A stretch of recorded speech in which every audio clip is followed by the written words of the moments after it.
Sejak konflik dimulai, Iran telah meluncurkan ratusan rudal balistik ke Israel. Tetapi yang perlu diingat, rudal Iran harus melewati beberapa negara sebelum akhirnya sampai ke Israel. Jarak antara Teheran, ibu kota Iran, dengan Tel Aviv, ibu kota Israel, sekitar 1.600 km. Tentu ini menjadi tantangan tersendiri bagi Iran. Coba kita lihat peta berikut ini. Katakanlah Iran meluncurkan beberapa rudal, maka akan melewati Irak, Suriah, atau bisa juga Arab Saudi. Tetapi apa yang akan terjadi? Di Irak ada pangkalan militer Amerika Serikat. Maka rudal-rudal Iran akan ditangkis menggunakan sistem pertahanan udara Patriot milik Amerika Serikat di Irak. Tetapi tetap saja ada beberapa rudal Iran yang berhasil melewatinya.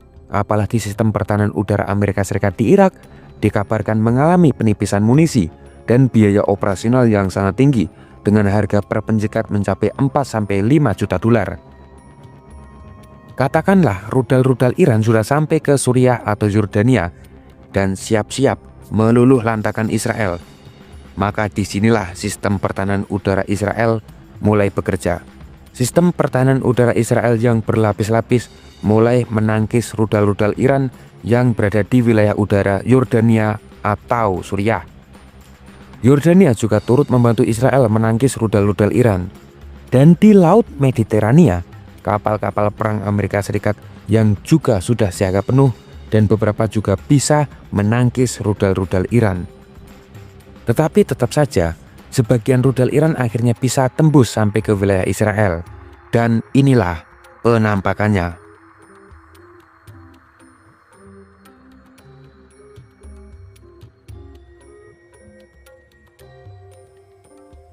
Ada ketakutan Israel di mana Iran menggunakan rudal cluster atau amunisi tandan, di mana satu rudal diluncurkan tetapi membawa bom-bom kecil yang bisa menyebar ke tanah dan akhirnya meledak dengan radius 8 km.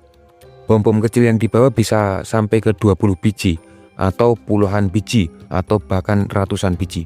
Tentu ini sangat berbahaya, apalagi jika bom gagal meledak, maka bom kecil itu bisa bertahan selama puluhan tahun.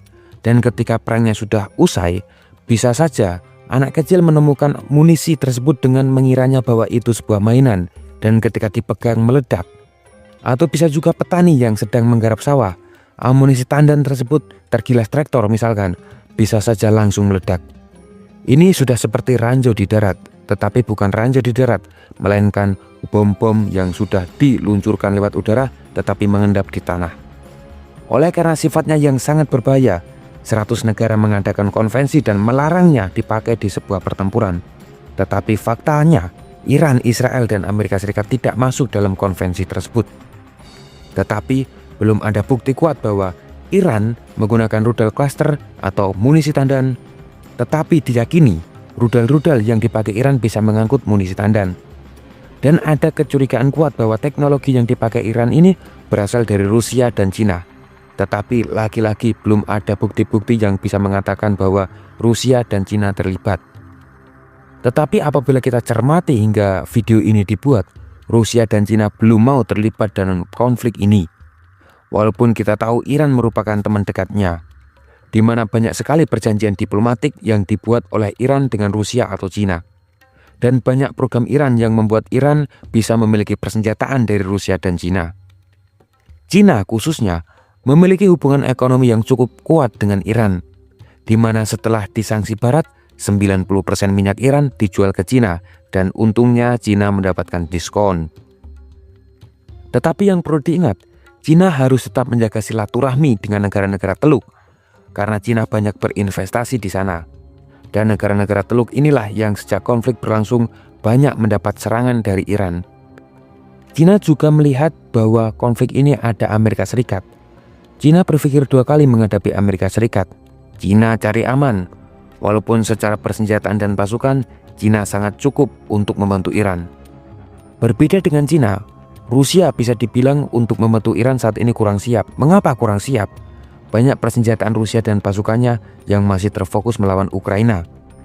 Dan Rusia mengalami kekurangan dan kerugian soal melawan ke Ukraina.